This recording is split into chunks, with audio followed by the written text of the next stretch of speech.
Herkese merhaba. Bugün yine çok güzel bir etkinlik hazırladık sizin için. Benim konuşmam öncelikle bu dönüşümden, değişimden geçtiğimiz dönemde sesin ne kadar yine hayatımızda daha da ön plana çıktığını, ne kadar önemli olduğunu ve kötü işte ne kadar eşit olduğunu anlatıyor olacak. Benden sonra önemli bir konuşmacımız var. Vericall firması müdürü Taylan bize İngiltere'deki pandemi sürecini ve Çağrı Merkezi'nin bu süreçten geçerken yaşadıklarını, bu adaptasyonu nasıl yaptıklarını aktaracaklar. En sonunda da Atos Satış Müdürü Taylan Akalın bize pandemi sürecindeki Çağrı Merkezlerindeki değişimi, bu çalışma düzenindeki yenilikleri aktarıyor olacak. Herkese teşekkür ediyoruz bugün katılımlarından dolayı. İsterseniz çok kısıtlı süremiz olduğu için hızlıca başlayalım. Şimdi bu değişim ve dönüşümden bahsettik. Firmalar da bu değişim ve dönüşümden kaçamıyorlar. Bizim tarafta da çok uzun yıllardır sizlere sunduğumuz Sennheiser Communication olarak bildiğiniz firmada da bir değişim var. Ben söze bundan bahsederek başlamak istiyorum. İlerleyen aşamalarda da bu yeni markadan, yeni firmadan bahsederken de bu sayede daha iyi anlayabileceksiniz beni. Epos'a merhaba demenizi rica ediyorum sizden. Epos, Sennheiser Communication'ın yeni ismi. Çok uzun yıllardır temsil ettiğimiz bu marka son 2 senedir hazırlıklarını tamamladı ve William Holding ve Sennheiser işbirliğiyle gerçekleşmiş bu joint venture, William Holding'in altında çalışmanın devam ediyor olacak. Bu kararı alırken her iki firmanın da teknolojiyi daha hızlı görebilmesi için bir seçenek olaraktan değerlendirmede bulundular. Ve bu değerlendirmenin sonucunda da Epos markası ile yeni bir çatı Sennheiser ürünlerini görmeye devam ediyor olacaksınız. Bir süre daha Epos Sennheiser olaraktan ürünün üzerinde co-branding bir şekilde markayı belki biraz tanıyanlar, hatırlayanların görebilmesi için tutuyor olacağız ama bundan sonraki markamız Epos. Epos ismi nereden geliyor? Aslında Grek ve Latin bir kökeni var. Yine sesle ilgili sözlü bu efsaneler, epik masalları çağrıştıracak şekilde seçilmiş. Tabii ki bu değeri çok iyi bir şekilde taşıyabilmesi gerekiyor yeni markanın da. Burada William Holding'in çok uzun yıllar, 100 senenin üzerinde ses teknolojileri üzerinde çalışmasına dayalı bir geçmişe ürünlere yansıtacağını biliyor olmanızı isterim. William Holding, Oticon gibi duyma sağlığı üzerinde ürünler üreten bu konudaki çok köklü firmalardan biri. Peki vizyon olarak neyi ortaya koydu ismiyle? Ses deneyimlerini mükemmelleştirmek ve bu sayede insan potansiyelini ortaya çıkarmaya çalışıyor Epos markası. Bunun için de bireylerin ve ekiplerin hedeflerine ulaşmasında daha iyi performans gösterebilmeleri için mükemmel ses deneyimleri sunan premium çözümler geliştirmeyi kendine misyon olarak almış durumdalar. Şimdi zamanın para ve çok hızlı geçtiği bir dönemdeyiz. Şimdi biz bunun daha da farkına vardık. Biz Bircom olarak da aynı zamanda retail sektöründe, mağazacılıkta hizmet ve ürün sağlayan da bir firmayız. Ve bu dönemde tüm süreçlerimizi dijitalleştirmek zorunda kaldık. Eminim ki birçoklarınız da evlerinden çalışmak, bu dijitalleşmeyi zorunlu olarak yaşamak konusunda hızlı adımlar atmak zorunda kaldı.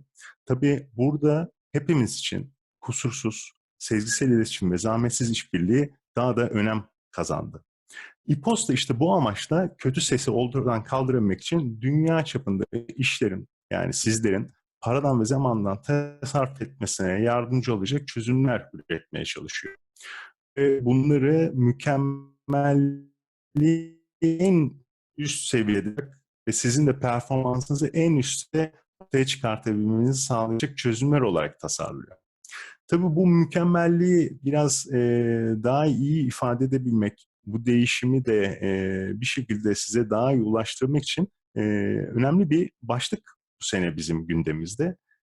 Kötü sesin, kötü işte, kötü ticarette nasıl orantılı bir ilişkisi olduğunu önce anlatarak başlamak istiyorum size. İPOS burada Ipsos'la birlikte bir araştırma yaptı. Bu konuda çok önemli bir çaba harcayıp 200'de çalışanla ses deneyimlerini ve bu konudaki sorunlar sonucunda onların hayatlarına etkisini araştırdı. Bugün size bu survey çalışmasının sonuçlarından bahsediyor olacağım. Arka planında baktığınız zaman kötü ses yanlış anlaşılmalara, iletişim bozukluklarına neden oluyor biliyorsunuz. Çalışma ortamındaki zayıf ses de ekipmanların belki de bu amaçla çok iyi planlanmaması, yatırımların doğru ve zamanda yapılamamış olması iş performansını direkt olarak etkiliyor. Tabii son dönemde özellikle de evlerimizden çalışırken birçok konuda çok daha fazla erişilebilir olduk. Sürekli online'ız. Birçok araçla insanlar bize erişiyor. İsteklerini, taleplerini aktarıyorlar. Bu da birçok çalışan için bence çok dikkat dağıtıcı olabiliyor. Bu tabii ki ofislerde de böyleydi ama son dönemde evlerimizden aynı anda işte WhatsApp, Microsoft Teams, Zoom, cep telefonlarımız, aklınıza gelebilecek diğer birçok araç üzerinden iletişim talepleri alıyoruz ve bunlara geri dönmeye çalışıyoruz.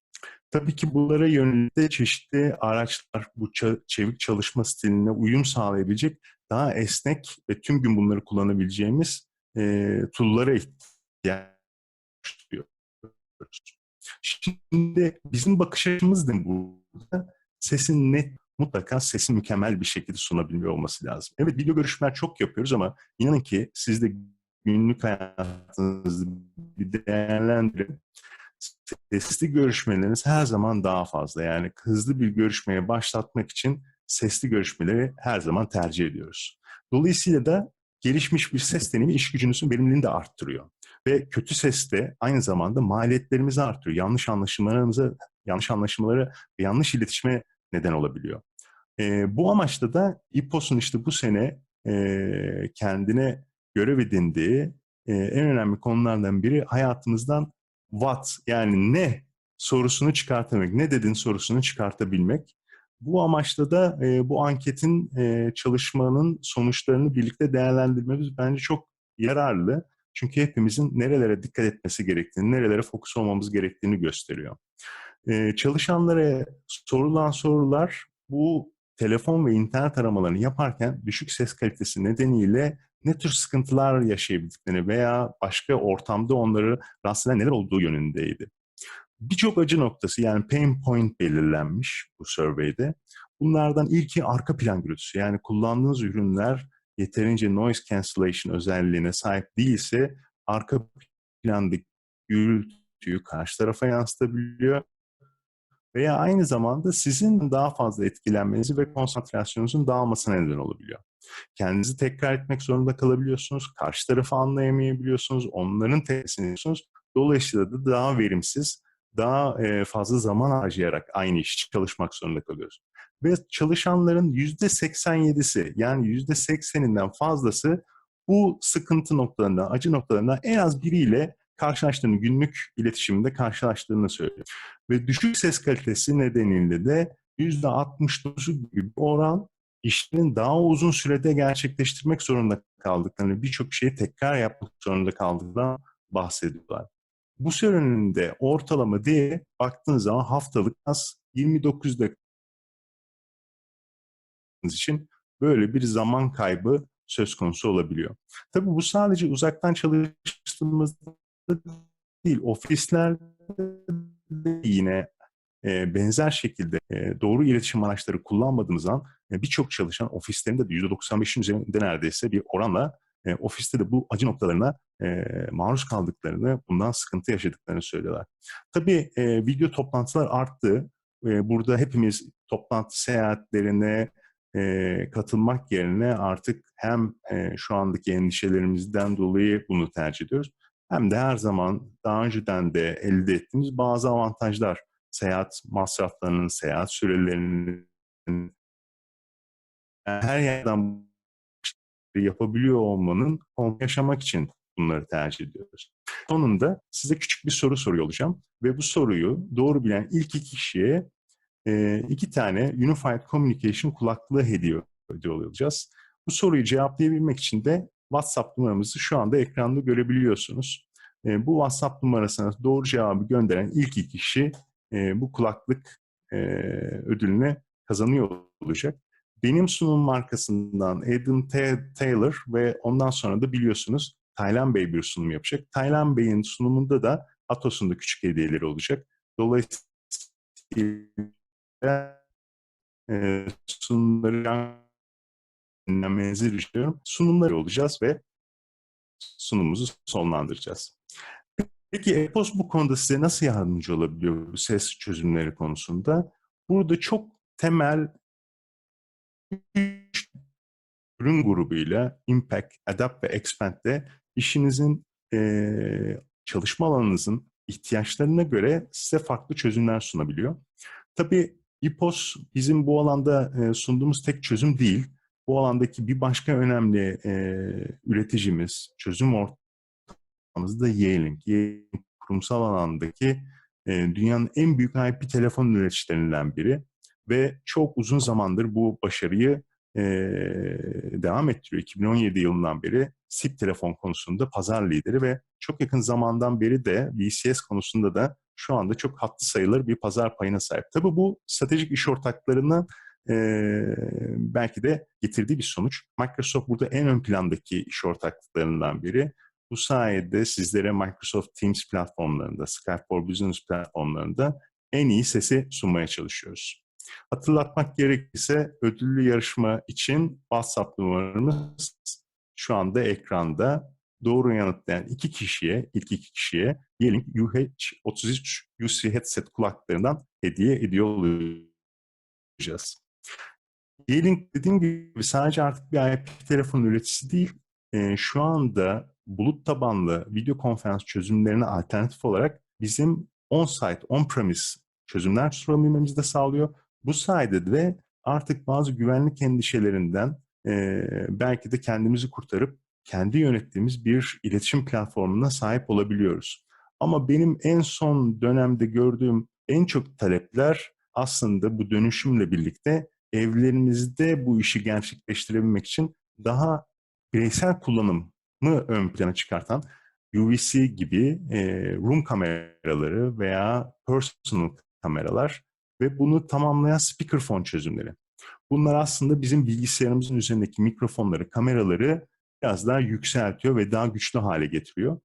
Tabii baktığınız zaman Yealink sadece bu tür ürünler de sunmuyor. Bize biraz önce bahsettiğim gibi bu kötü sesten bizi kurtarabilmek için Unified Communication kulaklıkları da sağlıyor. Bu kulaklıklar da bizim rahatlıkla işte Zoom, Microsoft Teams ve benzeri birçok uygulamada çok rahat bir şekilde sesimizi doğru bir şekilde karşı tarafa aktarabilmemizi sağlıyor. Şimdi isterseniz yarışma sorumuza gelelim ve sonrasında benden sonraki konuşmacı Adam Bey'e sözü veriyor olacağım. Ödül yarışma için WhatsApp numaranızı tekrar hatırlatıyorum ve hızlı bir şekilde sorumuza geçiyoruz. Sorumuz şu: telefon ve internet aramalarında çalışanların yüzde kaçı ses kalitesiyle ilgili sorun yaşıyor? Bu sorunun cevabını WhatsApp numaramıza göndermenizi rica ediyoruz. Sunumların en sonunda en kısa şekilde size kazananları paylaşıyor olacağız.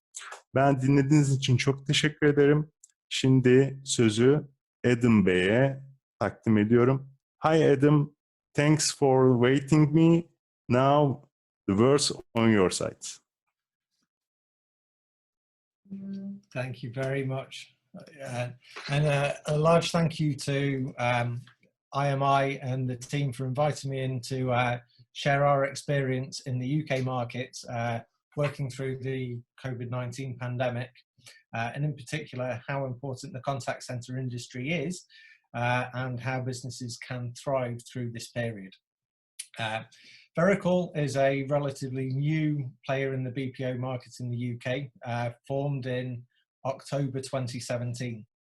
In that time, we've grown from a startup operation to now a operation that's supporting 500 seats across a number of different sectors, but most importantly, supporting the UK national effort to support the public through the COVID-19 pandemic. during this time, forward-thinking BPO providers have been able to rapidly transform their businesses to support the essential services to support through the COVID-19 pandemic. And that's across a range of sectors. So not only with the national response and supporting the public, but a whole host of different centres whose cost base and operation has rapidly shifted to requiring contact centre support on a much larger scale than they probably had previously seen or expected.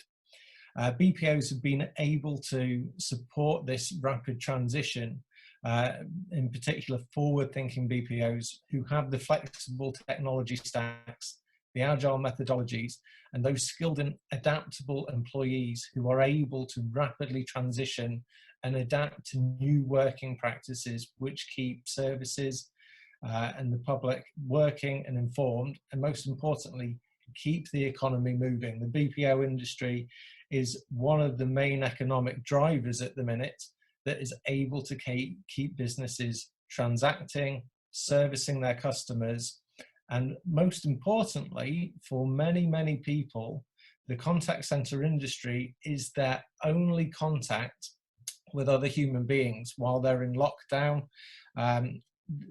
We've seen a dramatic increase in people who are contacting contact center services, spending a lot longer on those conversations than perhaps they previously would, because that human-to-human contact is so vital for the public's mental health during this time, which makes what we do as a BPO industry all the more important to supporting the public, supporting the national infrastructure, and most importantly, supporting businesses to keep working and keep the economy moving through this time.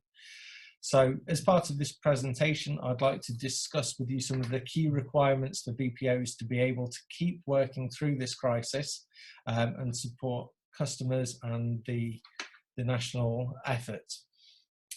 So the top issues that are affecting us all across this industry, and in particular in the UK, is obviously COVID-19 in itself. It has created huge anxiety and nervousness in the public. It's increased their reliance on the services that they use and who they interact with. Obviously, the demand has increased exponentially on those services. In particular in Vericall, where we are supporting the national response to COVID-19, those services are absolutely vital for the public to get the support and information that they require during this time. And as I say, supporting the public's mental health and their ability to interact with other humans on a one-to-one basis. The economic impact has obviously been great on the UK business. Many businesses who haven't been in the position to rapidly transition to the new way of working have had to close phone lines and obviously suffered extreme economic impact on their businesses. There's been a significant impact on the availability in some contact center operations who haven't been able to make 100% transition time working, which has led to increases in wait times, a decrease in some cases in the quality of service that is able to be provided. At the same time, so many businesses have been shifting to work from home solutions at the same time, with the same requirements on technology, on infrastructure, on physical equipment to be able to support that. So forward-thinking BPOs who have had home working solutions in mind have been able to make that transition much, much faster. But on the whole, the BPO industry has been able to react far more quickly and flexibly than other business areas who were not prepared and had not been thinking about the shift to home working. The BPO industry, through that, has really become a shining light, an example to other businesses of how to do this correctly. Obviously, there's been a huge financial impact on the whole market that has impacts across sales pipelines, future business, and existing contracts. So the top challenges in that we are all working through is this rapid shift to home working practices. And on the next slide, I'll take you through some of the key technical and personal considerations that businesses need to work through in order to be able to do this successfully. At the same time, as the BPO industry, we have to maintain the availability of resource, the speed and responsiveness with which we are able to respond to customers' inquiries so that they don't experience a decrease in the level of service that they would expect from their partners. At the same time, we have to ensure that the staff are competent, are prepared, and understand the technology requirements to be able to work from home and fulfill on the promise of quality. In particular, a significant challenge is for businesses to be able to do this is their technology stack. Has their infrastructure been scoped and prepared and set up in a way to enable this flexible working environment? There are a number of potential legacy infrastructure processes that businesses have in place that haven't been ready to work for this shift. In particular, things like on-prem or not cloud infrastructure. It is vital that businesses are using the cloud. Locally installed applications that are installed on desktop machines are not ideal for this shift to home working. Companies need to be looking at web-based applications that can be accessed from anywhere with the appropriate security processes and controls in place. And obviously, the key one for our industry is maintaining and improving those customer experience standards while we do this. And the key sectors that have been affected and impacted are obviously those essential customer and public services in order to manage the national response and keep companies in contact with their clients. The utility sector, banking sector, telecoms, travel, tourism, retail, and e-commerce. All of these industries have seen significant uplifts in their requirement for their contact center operations and their outsourced partners to keep those services working, but actually to ramp up demand. And for those businesses that are able to respond, there's a huge opportunity for the BPO industry here to be able to provide that additional level of resource to manage this spike in activity. And also businesses will be looking to spread their risk across outsourced providers through this pandemic period, but also as we exit this period. So the BPO industry has to be putting the right practices and processes in place now in order to be able to capitalize on what will be a huge opportunity for our industry as we exit the lockdown and moving forward over the coming years. So to adapt and thrive through the current pandemic, there are, as I see it, 5 key considerations that businesses need to work through. As mentioned, the key one of those is the infrastructure that's in place for those BPO providers. Have they shifted to a cloud-based infrastructure?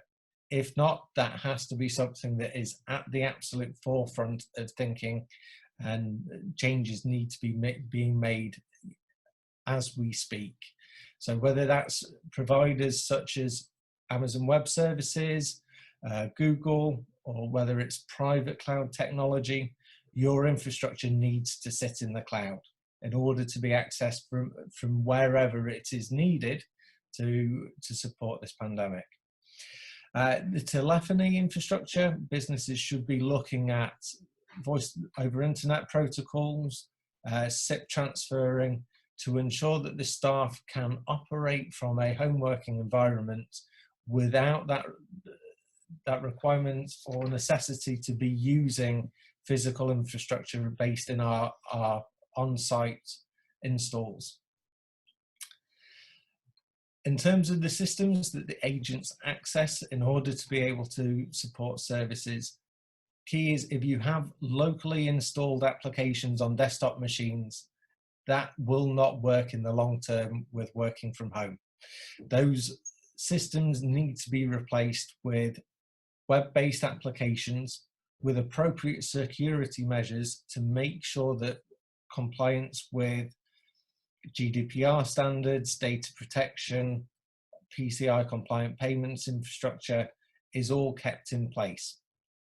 Some of the key things that we look at in our organization is that we use for home working Vericall issued equipment.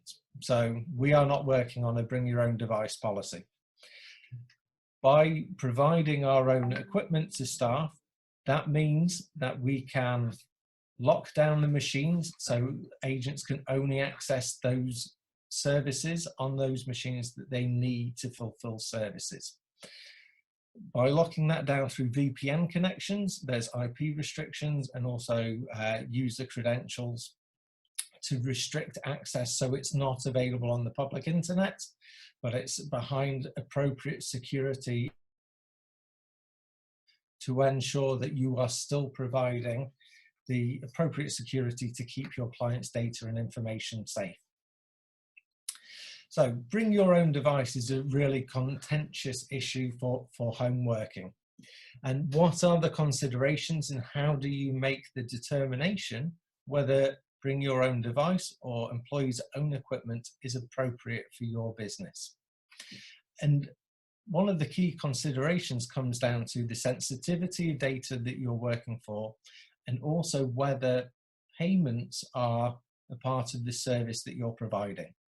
I would certainly suggest that if you are providing payment and retail services for your clients, that a bring your own device policy is probably not appropriate for home working.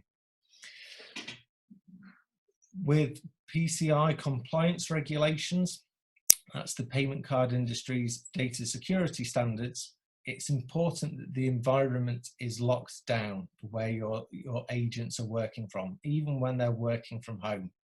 So that means that by issuing our own devices and equipment to staff, we can ensure what is installed on those machines. We can ensure that the staff do not have the opportunity to add their own applications, devices, to install any software onto those machines that's not approved or vetted by our technology team for security. Bring your own device completely and utterly unsuitable for payments. Agents using their own device, there's a number of security concerns that make that an unworkable solution, in my opinion. VPN requirements is incredibly important. You need to ensure that you've got enough VPN connections into your infrastructure for all of your employees to be able to work from home, with some scope and headroom for that to be expanded. By ensuring that your staff are VPNing into your technology environment, you can ensure that the applications they're using are locked down, that you are maintaining the security infrastructure. As part of that, have you got soft phones or the ability to install soft phones on the machine? So again, you can keep everything locally installed on a single machine where you control the environment. There's a number then of agent monitoring solutions that you can review or propose for your environment, especially where you've delivered your own equipment to the staff.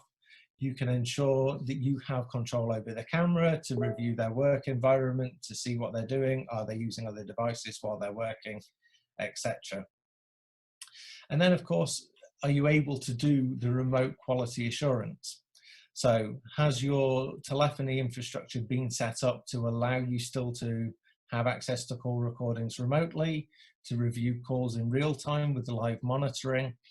And as part of that, some of those security requirements that we talked about, such as being able to have control over the camera and review the work environment, are really important for managing that QA. What's also really important for businesses to look at are how new technologies can work and assist in that QA environment.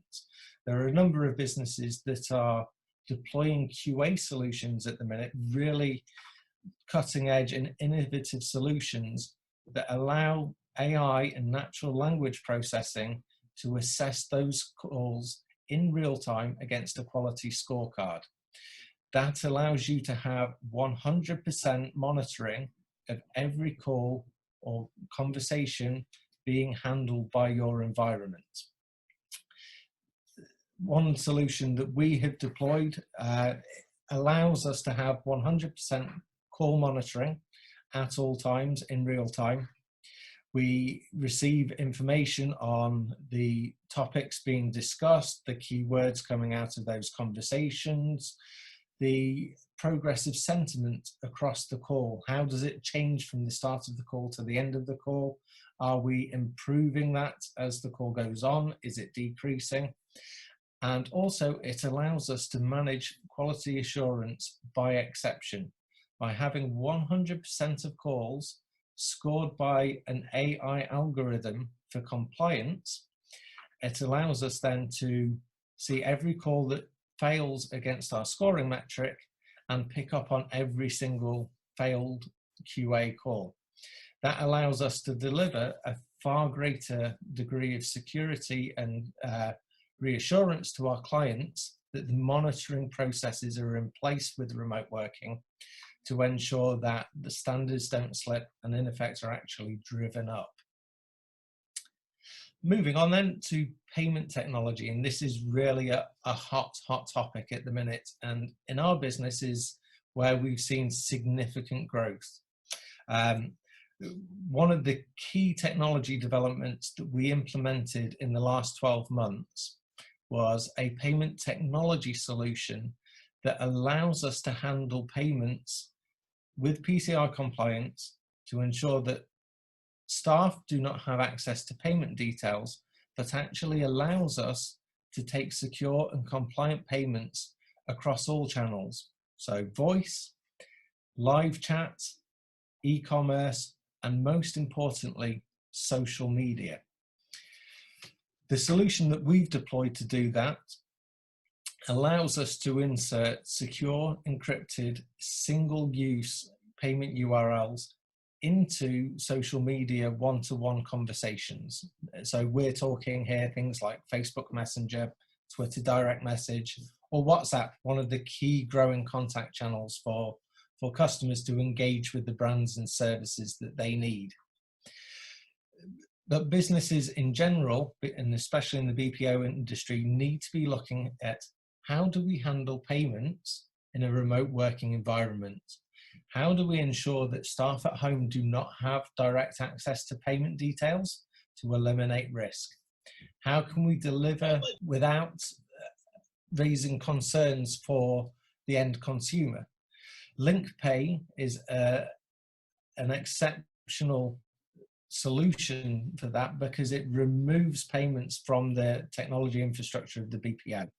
It allows us to have the payment pages displayed to the customer directly from a payment gateway. The customer is used to and confident with the UI that they're presented to make that payment. All of the payment data is tokenized before it ever reaches our systems, takes PCI out of scope. So even with an on-prem solution where when staff come back, it allows us to take payments out of scope for PCI, making it easier for BPOs to achieve PCI compliance. And then the other thing is looking at what alternative payment methods can we deploy at this time to make it easier for customers to still transact with the services and companies that we support. Important payment solutions here are things like direct debit and SEPA, which don't come under PCI compliance regulations, but also the prevalence of mobile wallets, technology that's long been in use in African countries due to the difference in some of their payment infrastructure and banking infrastructure. But it becomes all the more important now that customers can make payments in a secure way directly from their mobile wallet to the the services and companies that they're transacting with. It's a way that makes customers feel incredibly secure about their payment data. They're not sharing anything other than a mobile phone number, and allows us to, as a BPO industry, maintain compliance. So certainly some very, very key considerations for the BPO industry. And then finally, to come on to employee engagement, which is a hot topic, and we've had many, many questions come through about how do we handle the employees to keep them engaged and keep them delivering to the standards that we would expect. Now, there are a number of technologies, one of which Zoom we're all on today, that we can maintain contact with our employees while they're working remotely. Other ones, Skype for Business, Google Hangouts or Microsoft Teams, all exceptional tools for maintaining that interaction with the agents. But what is key for us as a BPO industry to keep those staff members engaged and still feeling as part of the team is that that's done on a very scheduled way, so that they have a daily conference call, video call with the management team and with their colleagues. Even more importantly, we have discovered through our shift to home working that the employees still need to interact with their colleagues, not just on work calls. They need to have that personal interaction with their colleagues so that they still feel a part of a team and a part of your organization. So it's important that those group calls are scheduled on a daily basis so that there is that touch point between your organization and your staff, that they feel connected and as part of your organization. Also, with the staff working from home, there are a number of concerns about their mental health and their engagement.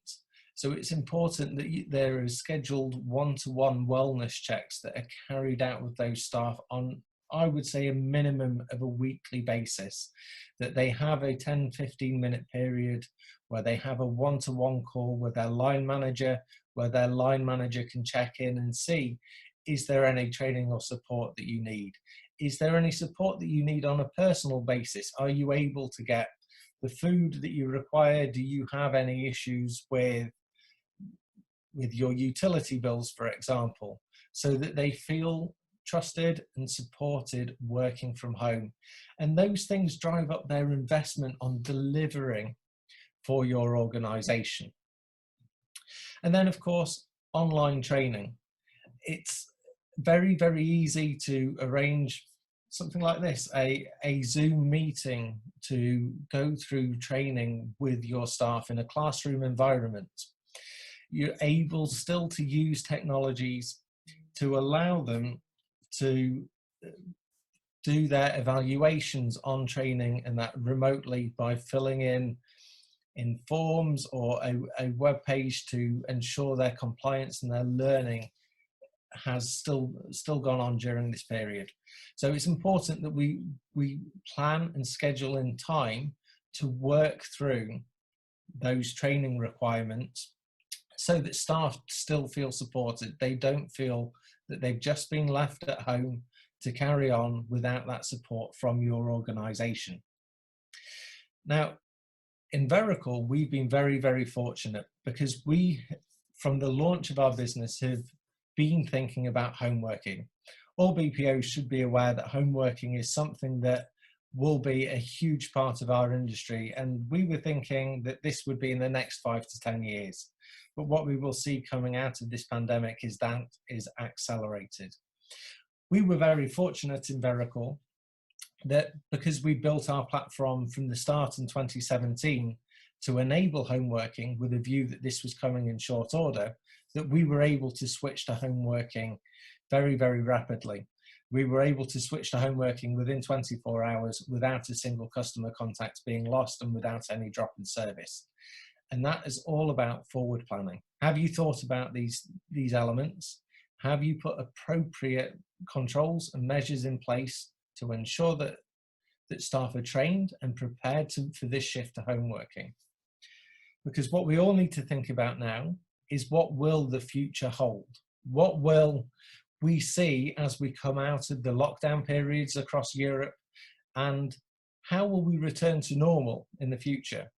I think what we are all becoming aware of now is there will be no return to normal as it was before this pandemic.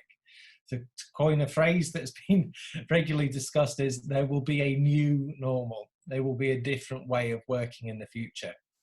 So that means that our workforces will likely be split between remote workforce and an on-prem workforce. And we all need to think about how will we manage that transition as we come out of lockdown.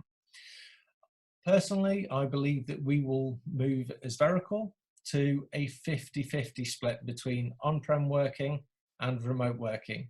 That will likely be driven by some services that are more sensitive, have more stringent data protection requirements, or that need more clinical oversight, that will remain as on-premises working. However, other services that are more customer service focused will likely never return to our premises. They will likely continue as home working in the long term. And most likely that will work in a way where staff work 2 or 3 days a week on site and 2 or 3 days a week working from home. So they still have the engagement with us as a business on site. They still feel part of the organization, but they have the flexibility and the knowledge that they can work from home as well. It's important for BPOs to understand that the social distancing measures that have been put in place during this pandemic will be in place for a long, long time to come. These social and physical distancing measures will not disappear as we come out of lockdown.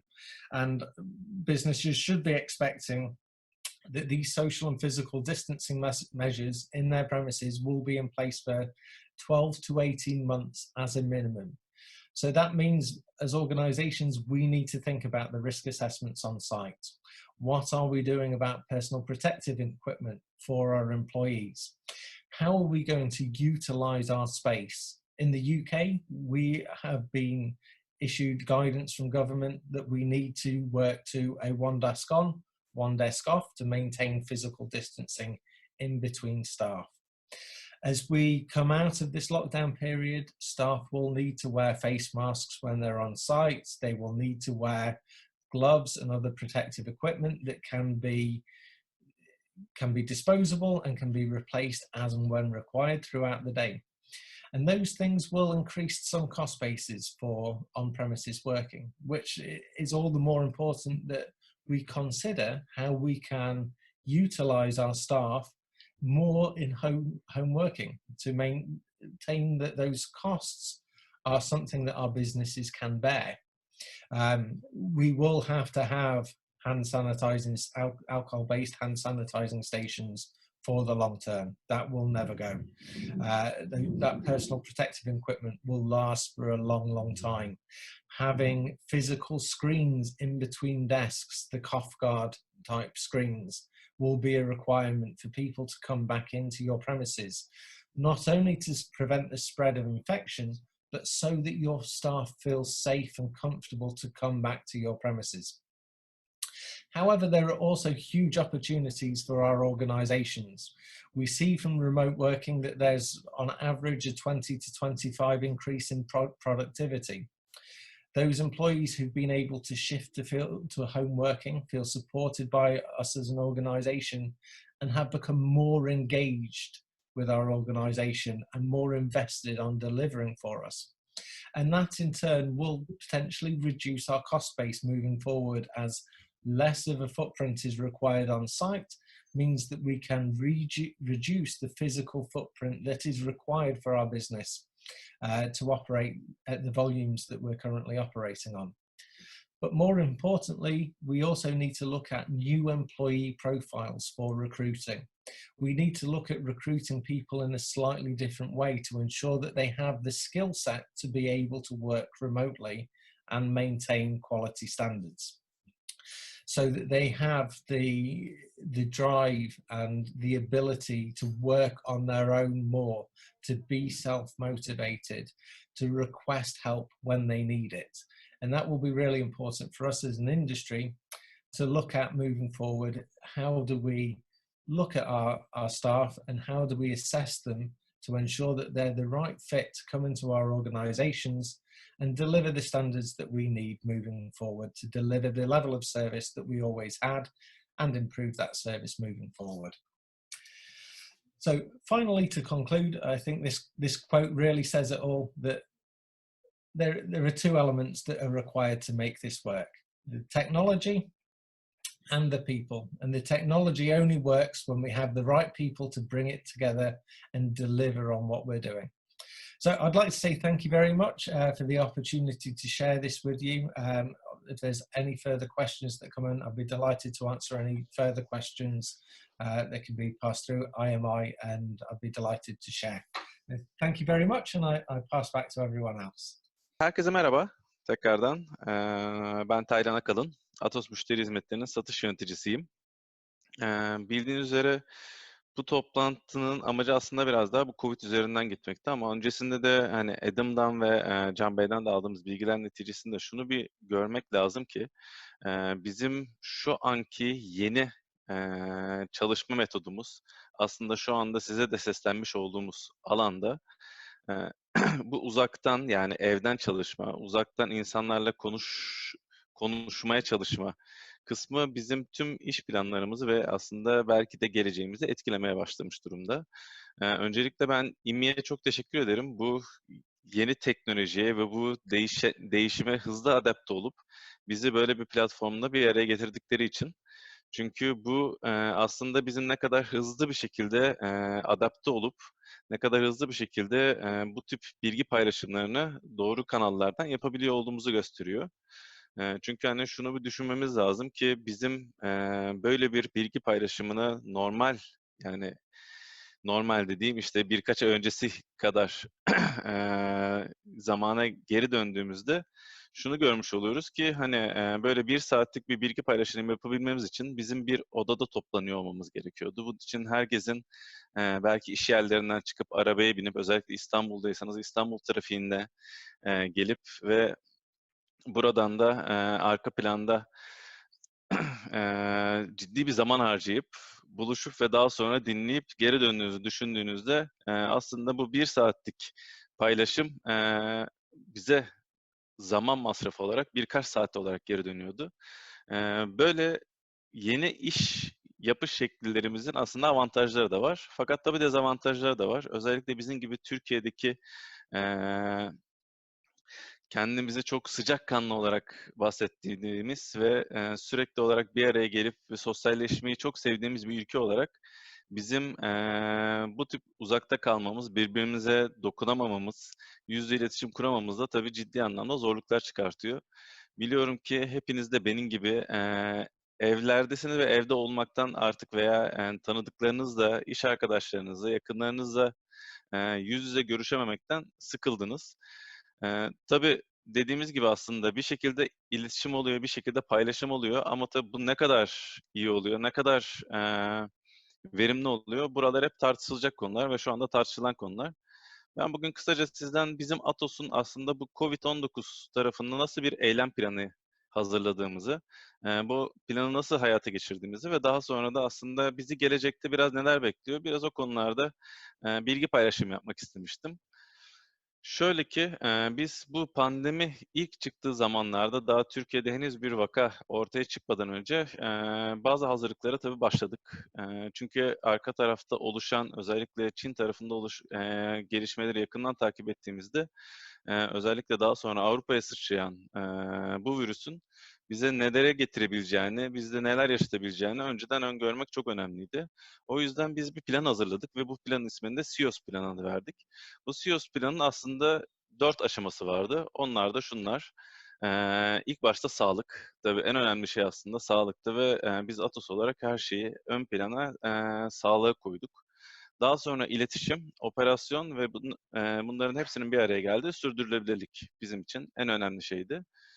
Kısaca şöyle tek tek üzerinden geçecek olursak bu planın ve bu plan çerçevesinde neler yaptığımızın, öncelikle dediğimiz gibi sağlık. Her şeyin başı sağlık olduğu için ve hepimizin en büyük önceliği sağlık olduğu için sağlık maddesini en öne koyduk ki Bunu da şöyle ikiye ayırabiliriz. Pandemi öncesi ve pandemi sonrası. Yani pandemi dediğimiz aslında Türkiye'deki ilk vakanın ortaya çıkmasından önce ve sonrası tarafını düşünürsek, öncesinde tabii ciddi anlamda bir içeride farklılaşmalar ortaya çıkmaya başladı. İşte yeni dezenfektasyonlar, işte ek temizlik önlemleri, eee, farklı bir şekilde bizim Ordu ve Düzce'de bulunan lokasyonlarımızdaki temizlik oranları arttırıldı. Hava kaliteleri ölçümleri yapıldı. Asansörler dahil olmak üzere hava filtreleri sürekli olarak değiştirilmeye başladı. Lokasyonlarımızdaki doktorların sayısı arttırılmaya başladı. Direkt olarak aslında ilk bu ev ortamına geçişi biz hamileler ve kronik hastalığı olanlarla engelli arkadaşlarımızı evlere taşıyarak ve orada hizmet vermeye başlatarak yaşadık ki bizim vakadan önce bu aslında bizim için bir ön çalışma gibi oldu diyebiliriz. Daha sonra da işte servis sayılarının arttırılması gibi farklı farklı önlemleri buralara koyabiliriz. Daha sonra bize ilk vaka çıktıktan sonra tabii ki de acil bir toplantıyla dedik ki biz bu işi hemen evlere geçirelim ki çünkü herhangi bir vaka çıkmadan, herhangi bir risk almadan herkesin sağlığını %100 koruyacak şekilde çalışma ortamımızı değiştirmemiz gerekiyor diye ve tüm çalışanları en kısa sürede evden çalışma modeline geçirdik burada. Sağlık tarafına, yani nasıl geçirdik tarafına gelecek olursak da aslında burada geçirmeden önce şu çok önemliydi. Hepimizin bir iletişim planı olması gerekiyordu. Biz de bu iletişim planını aslında 3'e ayırdık. Çünkü bu eve geçiş tarafı daha önce tabii denenmiş ve bazı yapılmış projelerimiz var. Evden çalışma modeliyle ama tabii 1300 kişi, 1500 kişiyi bir anda eve geçirip bir anda orada çalışmak için ve bu kişileri evde sağlıklı bir ortamda verimli bir şekilde çalıştırmak için iletişim en önemli unsur burada. O yüzden biz iletişim modellerimizi 3'e böldük. İlk önce bir çalışanlarla iletişim dedik ve daha sonra müşterilerimizle iletişim ve tedarikçilerimizle iletişim olarak 3 gruba ayırdık. Ve her grupta da aslında bir iletişim merkezi oluşturduk. Buradaki iletişim merkezimiz insan kaynaklarından tutun da proje ekipleri gibi farklı farklı ekipler aslında burada görev almaya başladı. İç iletişim tarafında bizim bir avantajımız Atos'un teknoloji şirketi olmasıyla beraber arkasında aslında bizim kendi yazılım araçlarımızın olması ve yazılım iç iletişim araçlarımız olması bizim için ciddi bir avantajdı. Çünkü bildiğiniz üzere herkes aynı noktaya geçiş yapmaya çalışırken çok ciddi teknikler de yaşandı bazı konularda. Biz Atos olarak bu aksaklıkların aslında önüne geçtik. Çünkü kendi aracımız vardı, kendi tool'umuz vardı. Circuit adını verdiğimiz. Buralarda insanlarla sürekli bir iletişim halinde yer almaya çalıştık. Kendi çalışanlarımıza sürekli globalden gelen zaten mesajları Türkçeleştirerek içeride yaymaya başladık. Proje ekipleri neredeyse 7/24 ayakta kalarak bu geçiş anını planlamaya çalıştılar. Aynı şekilde müşterilerimizle beraber müşterilerle gece yarılarına kadar hatta sabaha doğru yapılan görüşmelerle beraber bu operasyon taşıma ve operasyon taşımaktan sonra da aslında operasyonun sağlıklı bir şekilde devam edebilmesi için bu iletişim merkezlerini sürekli ayakta tuttuk ve tutmaya da devam ediyoruz. Onun dışında da tedarikçiler tabii burada çok önemliydi. Çünkü ciddi anlamda bu taşıma işini gerçekleştirebilmek için hem şu anda çalışmış olduğumuz tedarikçilerimizle hem de yeni bizim ekosistemimize dahil etmiş olduğumuz tedarikçilerle örneğin bilgisayarların evlere taşınması, bu evlere taşınırken dezenfektasyonların yapılması, farklı araçların tekrardan evlere taşınılması, kişilere belli araçların gönderilmesi gibi farklı konularda değişik tedarikçilere ihtiyaç duyduk ve bunları çok kısa sürede aslında kendi bünyemize de dahil ederek ciddi anlamda hızlı, çevik bir şekilde bu geçişi sağladık. Tabii bu geçiş sağladığımızda operasyon tarafına geldiğimizde de bu CEOS planının operasyon tarafında burada 4 ana konuya yoğunlaştık. Öncelikle bildiğiniz üzere teknik ve teknolojik uyumluluk. Teknikten kastımız burada aslında biraz daha donanım uyumluluğu. Donanımların işte bir lokasyondan diğer lokasyona taşınması ve daha sonra bu donanımların güvenlik ekipmanlarının bağlatılması ve aynı şekilde teknolojik olarak altyapı sağlanması ki burada hepimizin aslında yaşamış olduğu bazı teknolojik aksaklar da oldu ki özellikle internet bağlantılarıyla alakalı ama hani bizim Düzce ve Ordu'daki bulunduğumuz alanlardaki ne kadar stratejik bir doğru karar verdiğimizi de görmüş olduk ki çok ciddi anlamda buradaki iyi internet altyapıları sayesinde herhangi bir sorun yaşamadan bu uyumluluk tarafını atlattık. Ve daha sonra tabii hukuki uyumluluk tarafımız vardı. Müşterilerimizle beraber sürekli iletişimde halinde kalarak buradaki bu hukuki uyumluluğu da bir noktada sağlamaya çalıştık. İşte ek protokoller yaparak, tekrardan çalışanlarımız da belli anlamda tekrardan kendi işlemimizde farklı sözleşmeler yaparak, özellikle KVKK uyumluluğuna çok dikkat ederek, çünkü ciddi anlamda bir güvenlik durumu da söz konusu.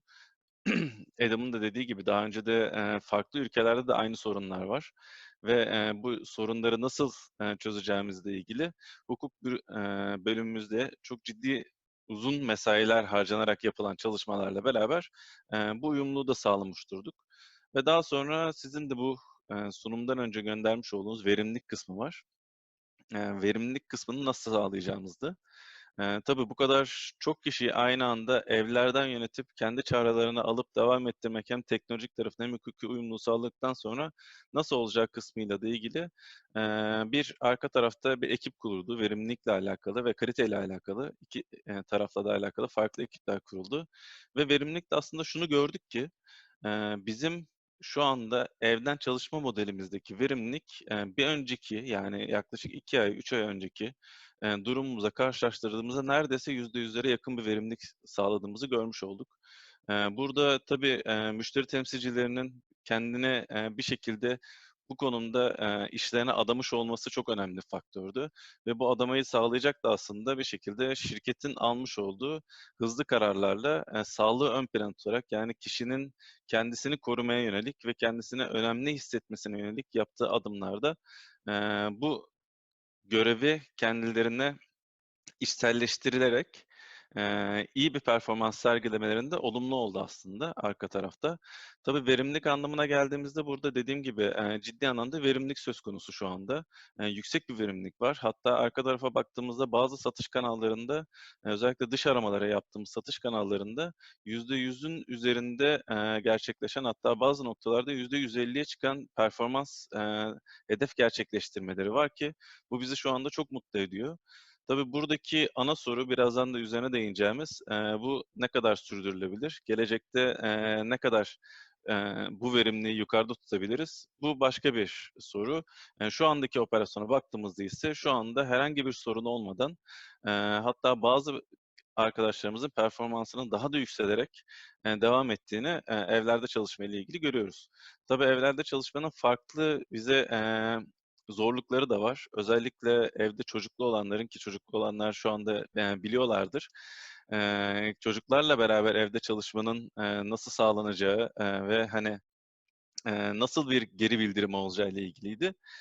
Orada da tabii şu anda herhangi bir olumsuz bir taraf aslında çok fazla yaşamıyoruz. Hatta bazı noktalarda son kullanıcılardan, yani son müşterilerden gelen olumlu geri bildirimler bile oluyor. Çünkü bu noktada özellikle hani bu pandemi sürecinde insanların belli bir noktada evlerine kapandığı vakit bu yüz iletişimi kesildiğindeki bizim çağrı merkezlerimizin gelen yoğun çağrılarda insanlar teşekkürlerini de sunuyorlar. Bu çalışma ortamında hizmet vermeye devam ettiğimiz ve hizmeti bu kadar enerjik olarak devam ettirdiğimiz için. Tabii arka tarafta bunun bir de kalitesi var. Bu kalite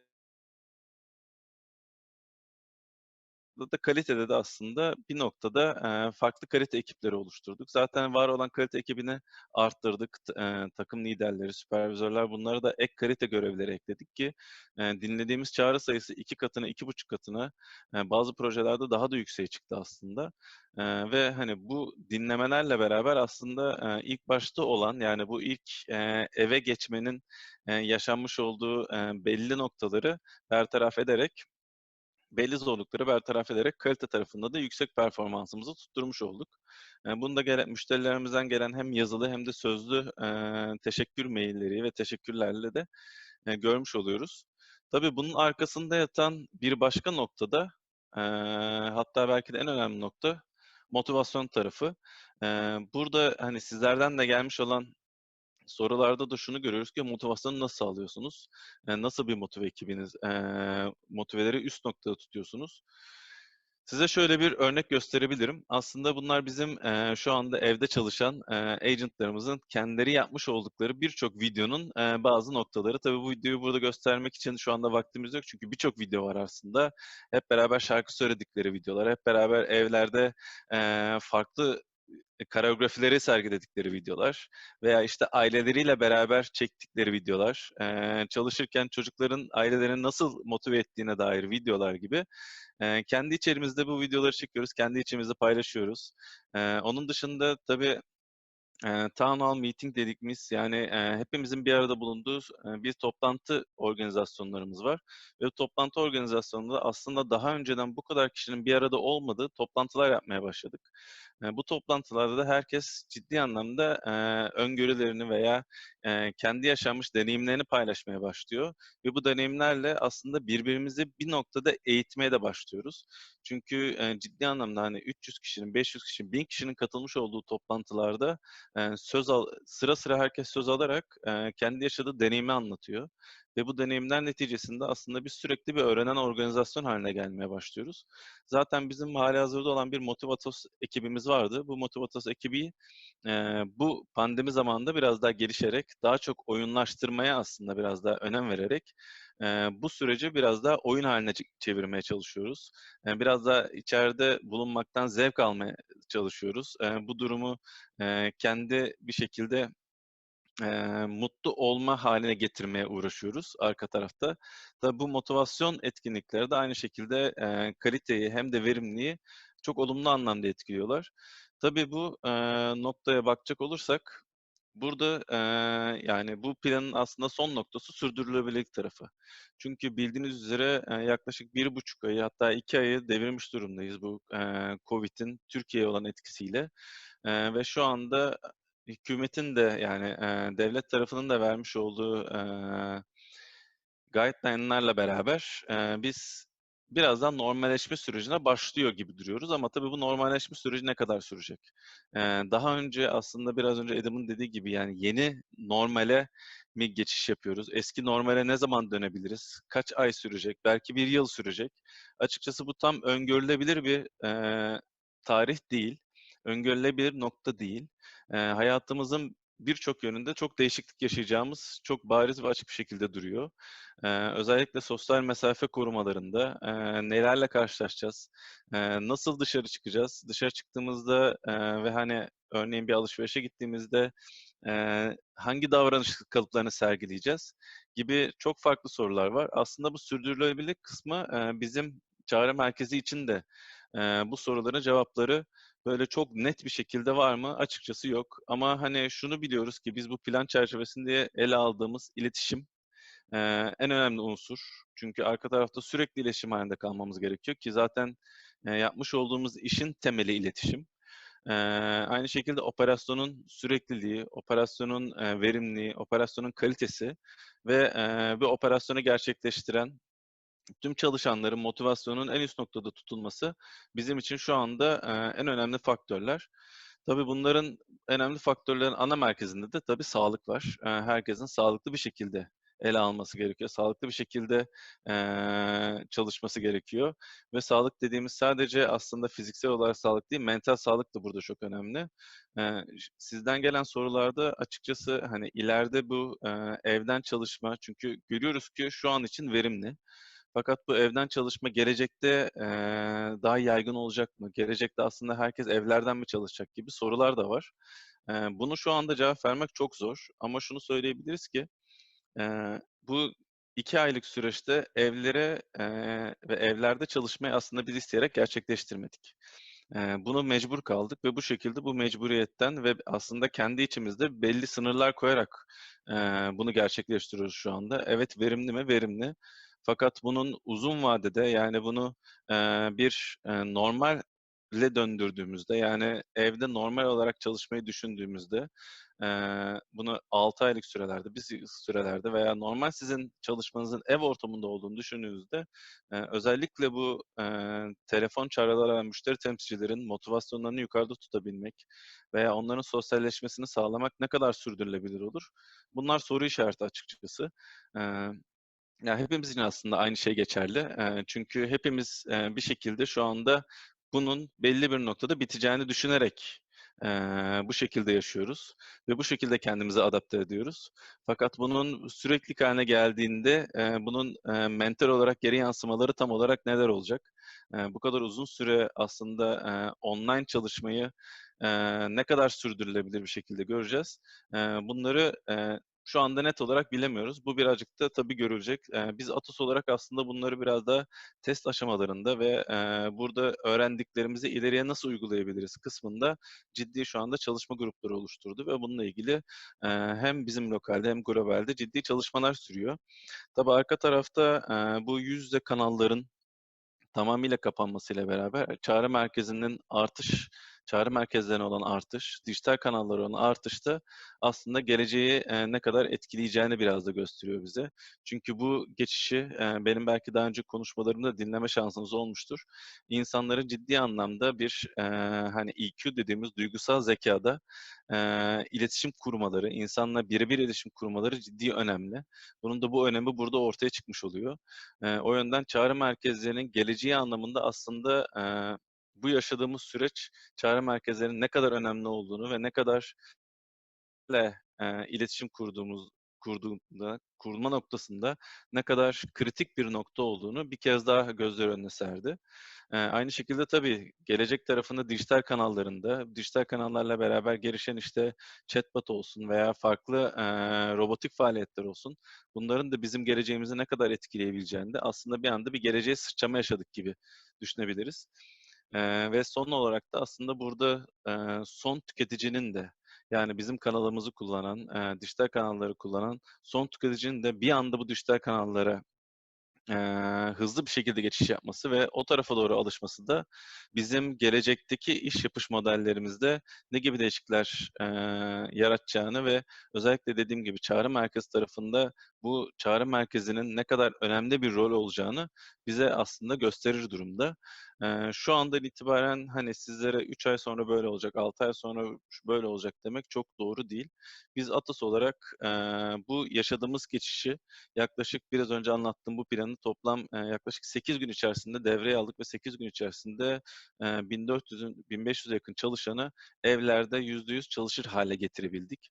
Eee, tabii bu yaşayacağımız diğer değişiklikleri de biz Atos olarak hızlı ve çevik ve teknolojiyi arkamıza alarak teknoloji destekli bir firma olmamız kaynaklı çok daha hızlı bir şekilde yeni kurallara, yeni oyuna hızlı bir şekilde adapte olabilir durumdayız.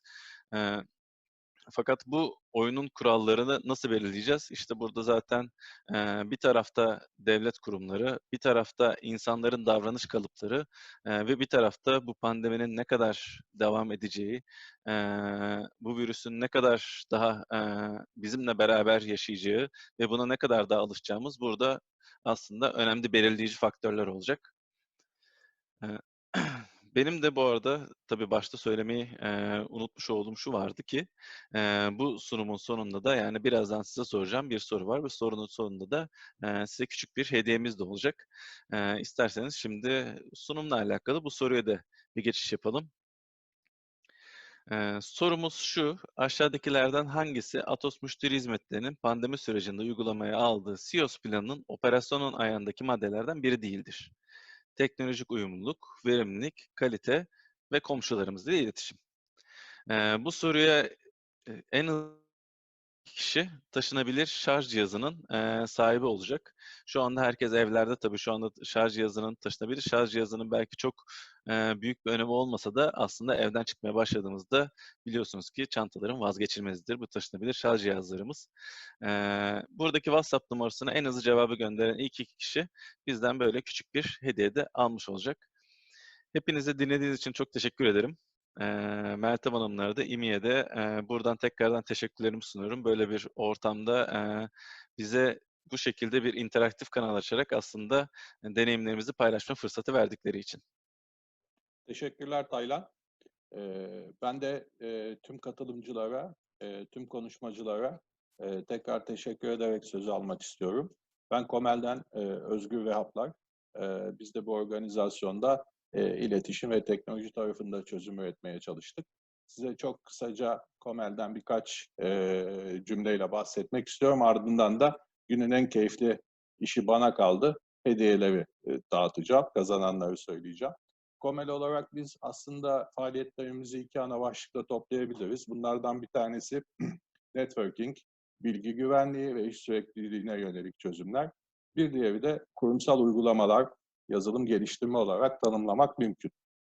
Kurumsal uygulama ve yazılım geliştirme tarafında gerek web tabanlı, gerekse mobil uygulamalarla müşteri ilişkileri yönetimi, kampanya yönetimi, talep yönetimi, tahsilat yönetimi gibi çözümler üretebiliyoruz. Ve bunları da çağrı merkezi altyapılarıyla entegre ederek uçtan uca çözümler sağlama yönünde çalışıyoruz. Şimdi bana gelen bilgiler dahilinde öncelikle hediyeleri açıklamak istiyorum. Bircom'un Y-Link bu H33 Unified Communication kulaklığını kazanan katılımcımız Avivasa'dan Taylan ve Innova'dan Fatih Evikçi beyler.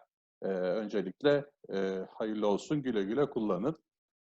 Şeye gelince şu anda zannediyorum Atos'un hediyesi taşınabilir şarj cihazını kazanan kişiyi bekliyorum. Onu da sizle paylaşarak bugünkü webinarımızı kapatıyor olacağız ve herkese tekrar teşekkür edeceğiz. Bir saniye. Evet, bu tip organizasyonlarda da herkes farklı lokasyonlarda olduğu için beklemek zorunda kalabiliyoruz. Evet, o bilgiler de geldi. Fatma Uzunova ve Onur Keser katılımcılarımız da Atos'un taşınabilir şarj cihazı hediyelerini kazandılar. Ben tekrar tüm katılımcılara çok teşekkür ediyorum. Şimdi gelen bilgiye göre zannediyorum Bircom'un kazananlarını tekrar söylemem gerekiyor. Seste bir kesinti olmuş. Bircom'dan Y-Link UH33 Unified Communication kulaklık kazanan katılımcılar Taylan ve Fatih Evikçi. Hediye kazanan katılımcılarımız da e-mail vasıtasıyla iletişim kurulacaktır. Ben de tüm katılımcılara, konuşmacılara ve organizatöre tekrar teşekkür ederek webinarı sonlandırıyorum. Sağlıklı günler diliyorum. İyi çalışmalar.